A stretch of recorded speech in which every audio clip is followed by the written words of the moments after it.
economic recovery in construction, advanced manufacturing, in agriculture, the innovation economy, clean energy, and more. We are proudly the most vaccinated state in the Midwest.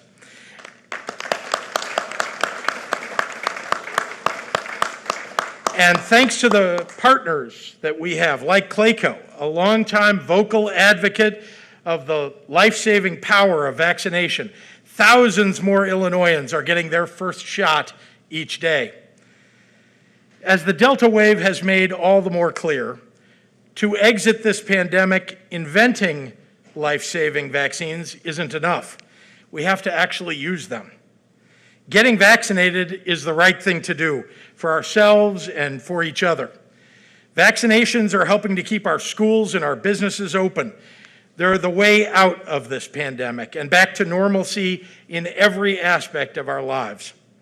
And although millions more need to do their part, thanks to the President's leadership and the commitment of people across Illinois and the nation, we're making real progress. In fact, just today, I announced 2 additional agreements with organized labor requiring vaccines for state workers who care for our veterans and for our most vulnerable. I'm proud to have their partnership as we promote safe, proven, and free vaccinations that will restore normalcy to our communities, our lives, and most crucially, allow us to maintain our healthcare system's ability to care for anyone who walks through their doors in need of help. As we begin to see signs of improvement in our COVID-19 trajectory, every unvaccinated American has a choice to make. We can prepare for more tragic, senseless loss of life in the months to come, or we can get vaccinated. There's really not much debate about what the right choice is. So roll up your sleeve and get your first shot and your flu shot. And if you're eligible for a second shot or a booster shot, don't wait.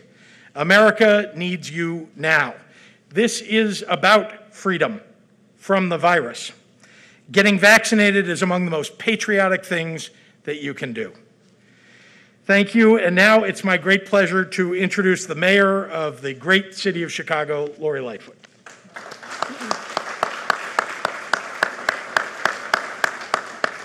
Thank you, Governor, and thank you all for being here. And I want to give a hearty thanks to our members of the federal congressional delegation, all the work that you've done to make sure that we are getting our fair share of resources, but also your incredible leadership during these difficult times.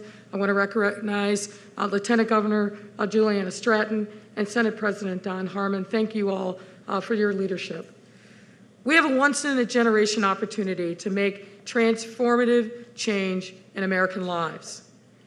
This moment is big and demands bold action because lives literally are hanging in the balance.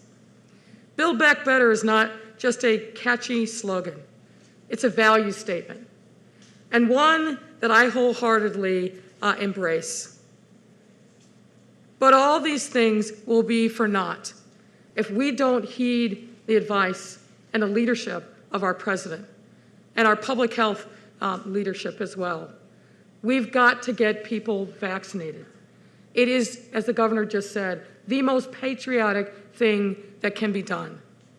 The vaccine is safe, it is free, and now it is widely available. We just recently announced in the city of Chicago a new initiative around the vaccine called Protect Chicago 77, representing our 77 neighborhoods.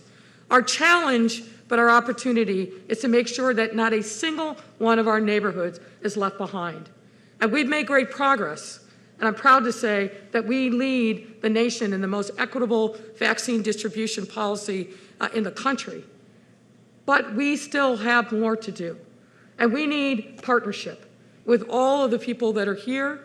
I want to thank Bob Ryder of the CFL for the incredible leadership that the CFL has done, hosting one of the first vaccination clinics for organized labor in the country.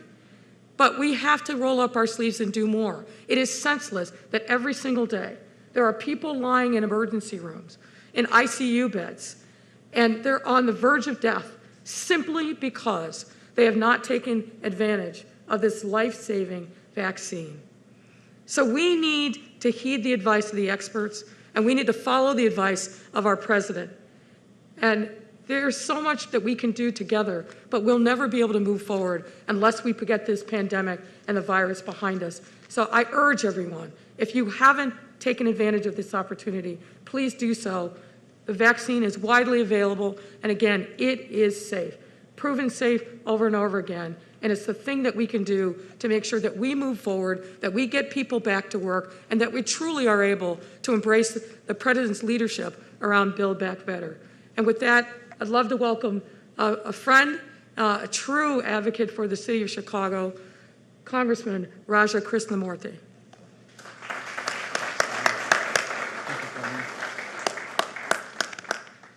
Good afternoon. It's an honor to be here, and it's an honor to be someplace they pronounce your name right. It's a true story. When I first ran for office, I said, my name is Raja Krishnamurthy, and the person in Chicago looked right back at me and said, Roger Christian Murphy. And so it's lovely to be here, and from an Irishman by mispronunciation to an Irishman by ancestry, namely the President of the United States, I want to welcome him to the 8th District of Illinois. I want to observe those 3 rules of public speaking: be short, be sweet, and be gone. And so I have 3 points that I want to make. First of all, can you give a big round of applause to the President for joining us today?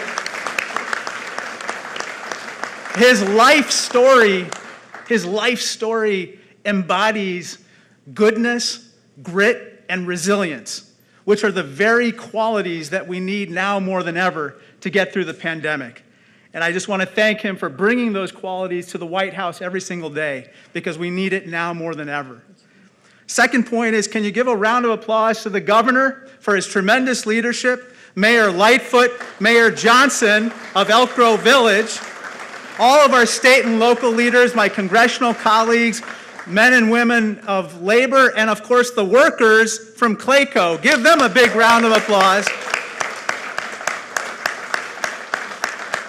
And their CEO, Bob Clark, for everything that they've done to stand up this beautiful data center in the 8th District, and we're going to be so proud when it's finished and to see the final results. The third and final point I want to make is this, which is today marks the start of Navaratri, and the holiest month of Hinduism that leads to Diwali. During this time, we celebrate light prevailing over darkness and knowledge prevailing over ignorance. In that spirit, here's what we know about vaccines. 1, they work. And 2, vaccine requirements work. Since President Biden announced vaccine requirements less than 1 month ago, the number of people unvaccinated in this country went from 95 million down to 67 million, a drop of 30% of the unvaccinated population, or 30 million people in 1 month alone. So, in the words of the James Bond movie opening tonight, it's no time to die. It's time to get vaccinated. And I just want to thank the President for his clarion call to do just that. Thank you so much.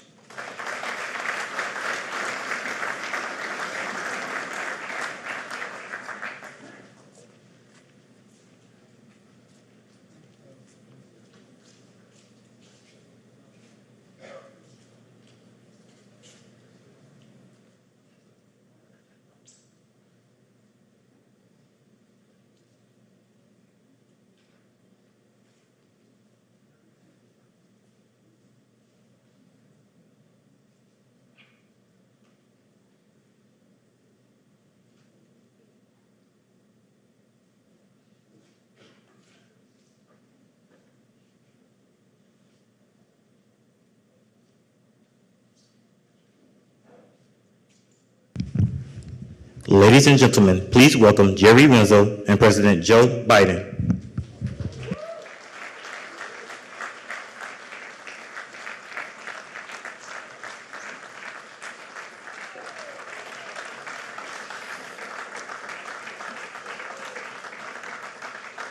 Thank you. Thank you. Take your seats. Good afternoon, everyone. It is an honor to be here today to welcome President Joe Biden and to share his vision of getting everybody vaccinated 100%. We would also like to acknowledge our distinguished guest, Governor Pritzker, Mayor Lightfoot, Mayor Johnson. Thank you. I'm Jerry Wenzel, Senior Field Operations Manager for Clayco, a top design-built firm here in America. I have been with Clayco for 23 years because of its core values. And its core values are treating others how you want to be treated. Such a simple philosophy. Building a diversified workforce. You see it amongst us now. And creating jobs within the communities that we work in around the country. We are thrilled that you're all here today at this Microsoft project, a realization of Mayor Johnson's vision to creating jobs with a more prosperous and beautiful Elk Grove Village. It looks fantastic. We thank all the people involved in this major project, especially all the hard union workers. I am also a proud union member, vested in 30 years in the union carpentry, Local 250. Safety is a top, thank you.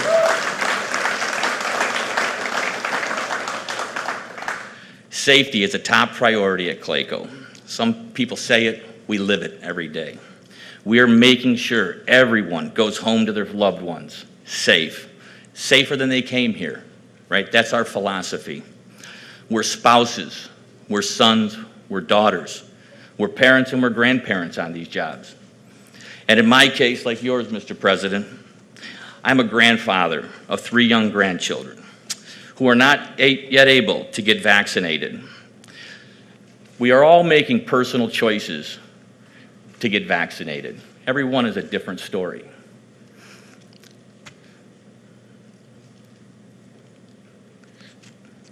Thank you. My reason and my wife's reason was for our grandchildren. Mr. President, thank you for making the safety of our workforce and our great country your top priority. On behalf of Clayco, Microsoft, Elk Grove Village, and the City of Chicago, it is an honor of a lifetime to welcome President Joe Biden.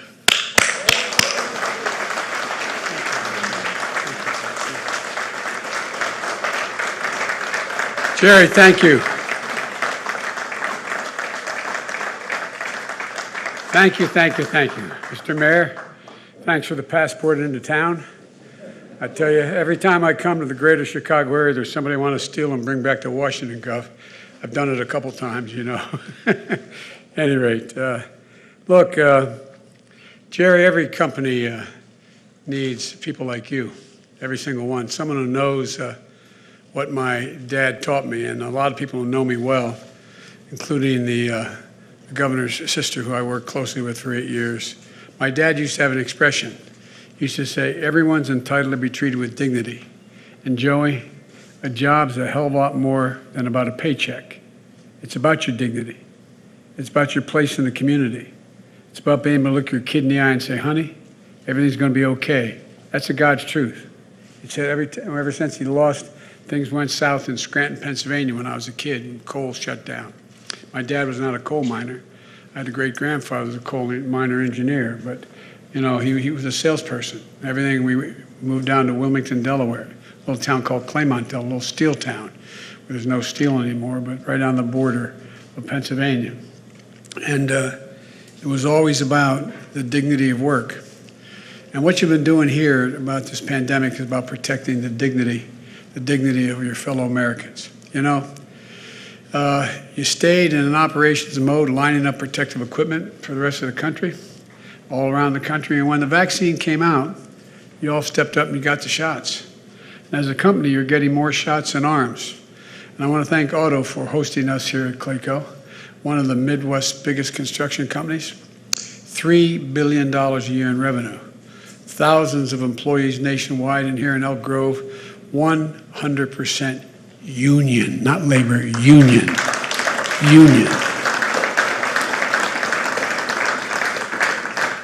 One of the reasons I said I ran was to rebuild this country, rebuild the backbone of the country, and I meant this sincerely. And the backbone is to build from the bottom up and the middle out. I'm a capitalist. I think people should be able to go out and make a lot of money. That's not the problem, but everybody should have an even shot. And who built the middle class? Unions built the middle class. Not a joke, without the unions, we would not have a middle class in America. So everybody owes you all. You know, you're constructing buildings for some of America's biggest companies, but you're also doing something bigger than that. You're helping us beat back COVID-19. So are the great leaders who are here today. JP, you, Governor, you've done more than about anybody I can think of in any state. I mean that sincerely. You've stepped up. You've always done what you said you're going to do, and you've been relentless in getting people vaccinated. In the Midwest, you're leading. You're leading, and it's real.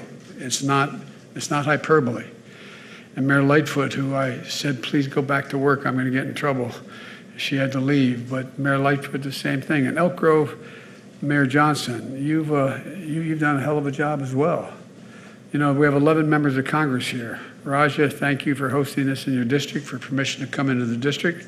And I also want to thank colleagues in the House of Representatives, Mike Quigley, Robin Kelly, Bobby Rush, Danny Davis, Jan Sikowski, an old friend, Bill Foster, Brad Schneider, Sean Caston, Lauren Underwood, and Marie Newman. And I know, for them, you'd all understand it in a different context. But this is a busman's holiday for them, to have to come here and other politicians speak. You know what I mean? Not a joke, folks. I appreciate it. I genuinely appreciate it. I appreciate it. And I know they wanted to be here, but there's others who are in Washington who can't be here. Dick Durbin and Tammy, I've both spoken to. They're in Washington and hopefully be voting soon. And also, we've got state leadership here. Lieutenant Governor Julius here, Stratton, and I'm from Pennsylvania. The Illinois President Don Harmon, State Senator Laura Murphy, State Rep Martin Moylan, and we got great labor leaders here too. Tim, where's Tim? There you go, Tim. Thank you, pal. AFL-CIO State President, and Jeff Isaacson, United Brotherhood of Carpenters, and Don Finn, IBW, and Robert Reiter, R-E-I-T-E-R, Chicago Federation of Labor.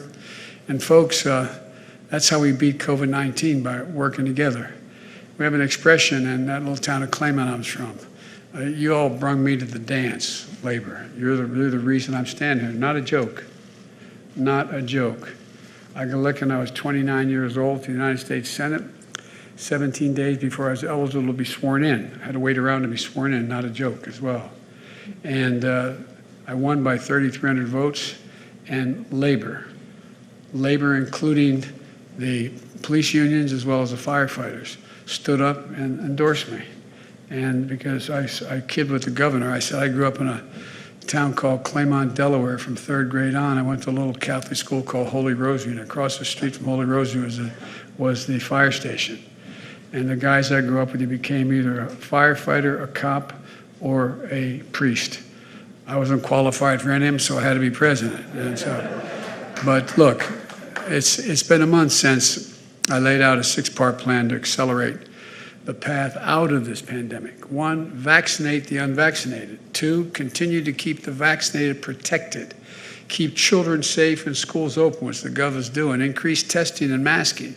Protect the economic recovery and improve the care of the people with COVID-19. We've made real progress across the board. More than 185 million Americans are now fully vaccinated. More than 75% of eligible Americans have gotten at least 1 shot. We made great progress on equity as well, in closing the gaps in race as well as ethnic vaccination rates. Recent data shows Latino Americans, Black Americans, Native Americans, and Asian Americans have now gotten vaccinated about the comparable rate as white Americans. That's not happened before. And our work on equity isn't done, but it's an important piece of progress. We're also starting to see less COVID-19 cases in a vast majority of communities around the country. Cases are down this past month by 40%. Hospitalizations are down by 25%. We're headed in the right direction if we keep our eye on the ball here. We still have a long way to go. The fact is, this has been a pandemic of the unvaccinated. The unvaccinated overcrowd our hospitals, overrunning emergency rooms and intensive care units. The unvaccinated patients are leaving no room for someone with a heart attack or in need of a cancer operation, and so much more because they can't get into the ICU, they can't get into the operating rooms. The unvaccinated also put our economy at risk because people are reluctant to go out. Think about this. Even in places where there is no restriction on going to restaurants and gyms and movie theaters, people are not going in anywhere near the numbers because they're worried they're going to get sick. I've tried everything in my power to get people vaccinated. First thing I did when I was sworn into office back in January 20th is I bought enough vaccine right off the bat to vaccinate every single American. There were only 4 million Americans who had been vaccinated up to that point, even though the virus had been around. Second, we made everyone eligible to get a vaccination and made it easy and convenient for them to find a place to get vaccinated, over 880,000 places around the country. Third, we gave everyone ample time and information to deal with their concerns. We developed hundreds of millions of dollars in incentives. You did here in the city and the state of Illinois, in cities and community organizations to encourage vaccinations. Governor Pritzker, you've done one hell of a job in terms of encouraging people before we get to the mandate. But even after all these efforts, we still had more than a quarter of the people in the United States who were eligible for vaccinations but didn't get the shot. And we know there is no other way to beat the pandemic than to get the vast majority of Americans vaccinated. It's as simple as that. And to spread to our children, to spread throughout society, our hospitals, or the risk of other variants, it's all dangerous and obvious, but we're still not there. We have to beat this thing. So while I didn't race to do it right away, that's why I've had to move toward requirements that everyone get vaccinated where I had the authority to do that. That wasn't my first instinct. My administration is now requiring federal workers to be vaccinated. We've also required federal contractors to be vaccinated. If you have a contract with the federal government working for the federal government, you have to be vaccinated. We're requiring active duty military to be vaccinated. We're making sure healthcare workers are vaccinated because if you seek care at a healthcare facility, you should have the certainty that the people providing that care are protected from COVID and cannot spread it to you. The Labor Department is going to shortly issue an emergency rule, which I asked for several weeks ago, and they're going through the process, to require all employees with more than 100 people, whether they work for the federal government or not, this is within in the purview of the Labor Department, to ensure their workers are fully vaccinated or face testing at least once a week. In total, this Labor Department vaccination requirement will cover 100 million Americans, about 2/3 of all the people who work in America. And here's the deal. These requirements are already proving that they work. Starting in July, when I announced the first vaccination requirement for the federal government, about 95 million eligible Americans were unvaccinated, as was mentioned a little bit earlier. Today, we've reduced that number to 67 eligible Americans who aren't vaccinated. And today, we released a new report outlining effective vaccination requirements that are already proving their worth. This report shows three things. First, vaccination requirements result in more people getting vaccinated. In the past few weeks, as more and more organizations have implemented their own requirements, they've seen their vaccination rates rise dramatically. For example, the Department of Defense has gone from 67% of active duty forces being vaccinated to 97% as of tomorrow. Vaccination just 6 weeks into this vaccination requirement. That's how quickly it's moved. We're also seeing this at colleges and universities across the country. More than 95% of students at colleges and universities like Northwestern University of Illinois, Chicago, are vaccinated. And we're going to see it in health systems around the country as well. Rush University Medical Center here in Chicago has gone from 72% to more than 95% of its employees fully vaccinated under its requirements. These requirements work. And as the Business Roundtable and others told me when I announced the first requirement, that encouraged businesses to feel they could come in and demand the same thing of their employees. More people are getting vaccinated. More lives are being saved. Let's be clear. When you see headlines and reports of mass firings and hundreds of people losing their jobs, look at the bigger story. I've spoken with Scott Kirby, CEO of United Airlines, who's here today.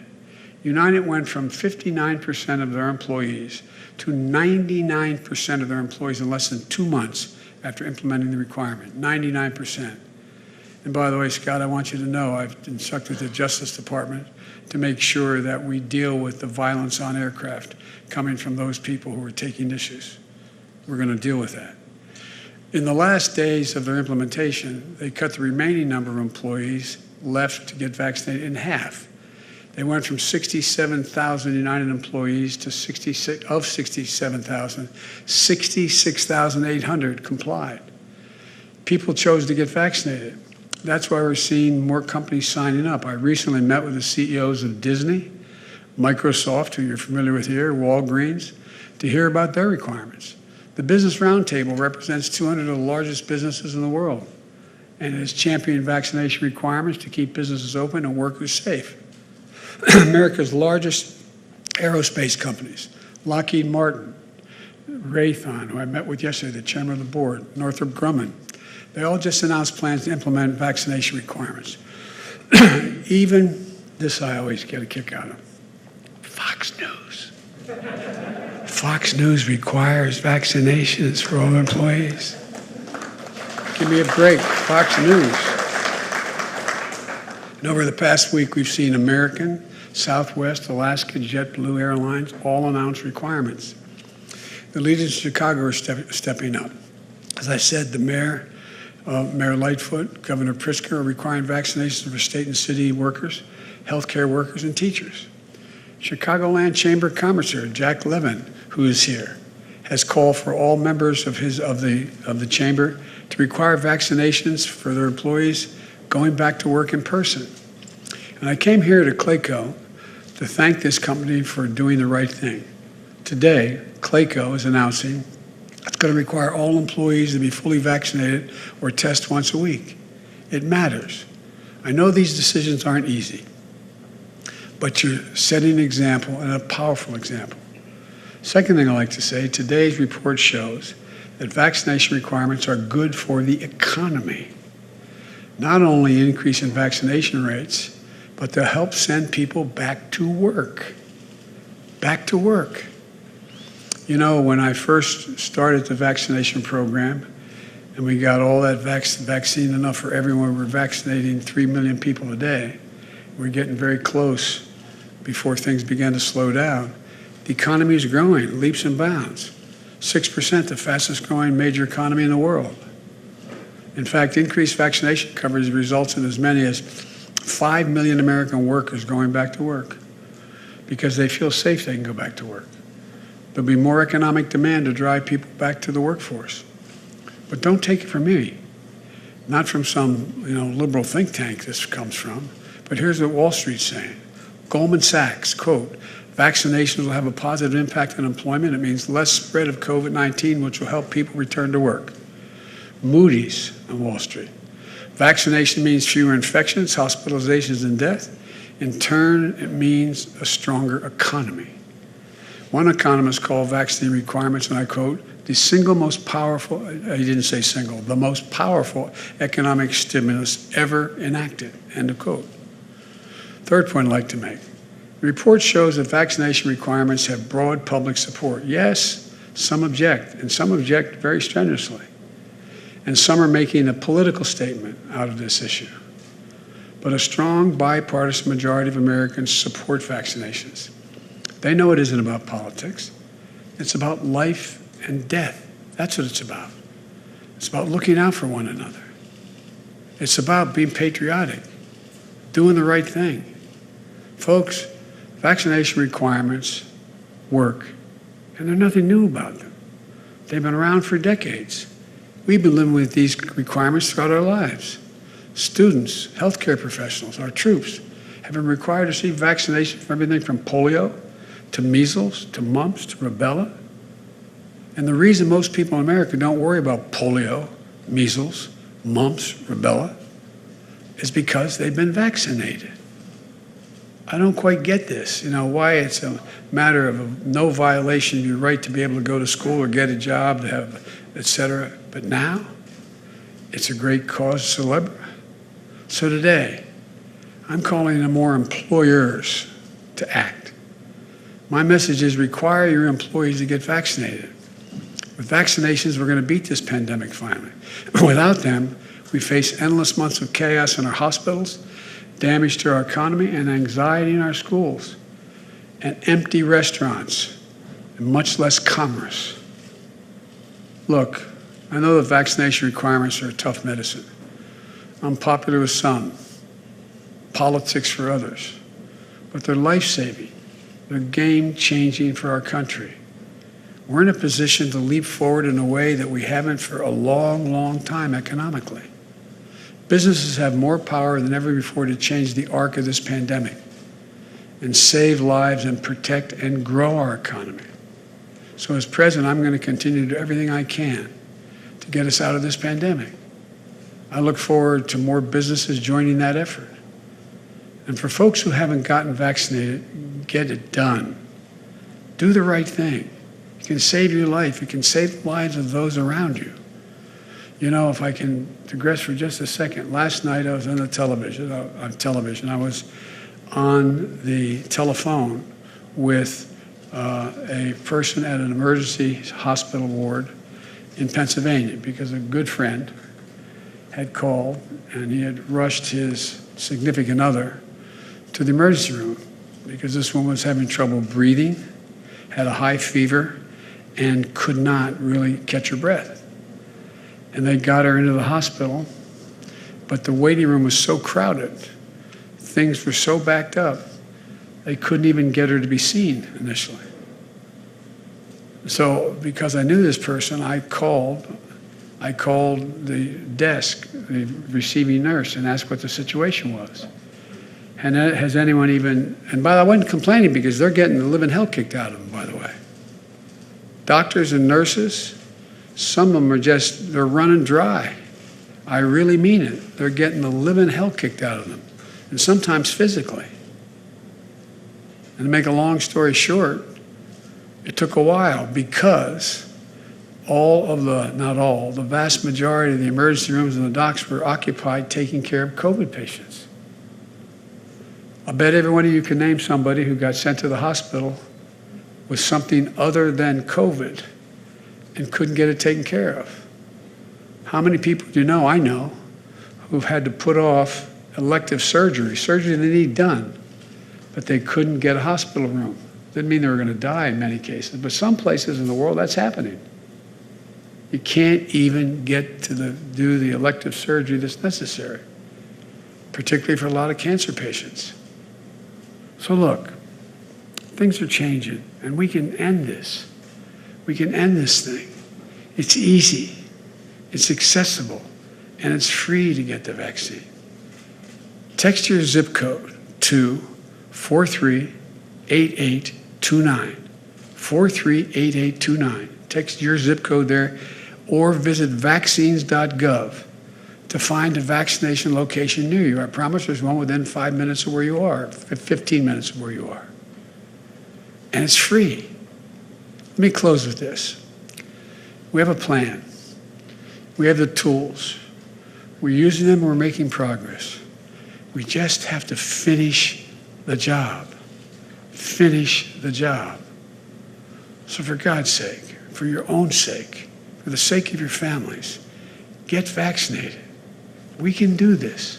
We can do this if we do it together. And we can literally change the circumstances, the health, the camaraderie, the employment, and the access to a growing economy if we step up and lead the world. And one last thing I'd like to mention, which is not directly, it's not part of what I was going to say today, But I've made a commitment that just like World War II, we were the arsenal of democracy, providing the means by which the Allies could fight and win the war. We're the arsenal of vaccines. I've not only purchased enough vaccine to make sure every single American can get a vaccine shot, get the full dose, and a booster, but provided for already we put out 1,800,000 doses of vaccines in other parts of the world, and we're going to end up doing over 1,200,000,000 doses between now and the end of the first quarter of next year. Because, you know, it's not just being decent and honorable what we can do, but it's in our own naked interest. If we haven't learned before, you can't build a wall high enough to keep out a virus. You can't do it. You cannot do it. So we have an obligation in our own naked self-interest to help other countries. And by the way, I travel the world. I've met with all the major world leaders, and I'm going to continue to meet with them. And guess what? Other countries are making like they're really doing a great deal. We have provided more vaccines around the world than every other country in the world combined. And guess what? Unlike China and Russia and others, we're not asking a single thing. Not a single thing in return. Nothing. Nothing. And it's having a profound impact on how we're viewed. So those of you who haven't gotten vaccinated who may be listening to this broadcast, please get vaccinated. Please. God bless you all, and may God protect our troops. Thank you so very much. Thank you. Mr. Mayor.